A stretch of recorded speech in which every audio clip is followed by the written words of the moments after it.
বিসমিল্লাহির রহমানির রহিম। এটা কলার মোচাটারে আমি ভালো করে পাট খুলে বাইছে নিচ্ছি। বাইছে নিয়ে ভালো করে কুচায় নিয়ে হলুদ দিয়ে একটু সেদ্ধ করে রেখে দিচ্ছি।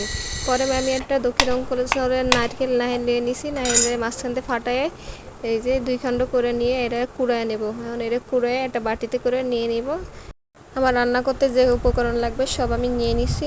কড়াইতে তেল দিয়ে বসায় দিলাম পেঁয়াজ ভাজা নিচ্ছি ভালো করে। ভাজা নেওয়ার পর লাল লাল হয়ে গেলে চিংড়ি মাছ দিয়ে দেবো। চিংড়ি মাছ একটু হালকা লাল লাল ভাজা নেব। নিয়ে এই যে চিংড়ি মাছে যখন তেল বেজে যাবে শুকনো মরিচ হলুদ লবণ সব পরিমাণ মতো দিয়ে আদা রসুন জিরা দিয়ে একটু পানি দিয়ে কষায় নিতে হবে।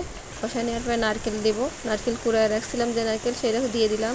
দিয়ে সেদ্ধ করা মোচা দিয়ে আর একটু তেজপাতা এলাচ লং দিয়ে ভাজা করে ফেললাম। রান্না হয়ে গেল আমার কলার মোচার রান্না। কলার মোচা নারকেল দিয়ে রান্না করলাম। এই যে খেতে অনেক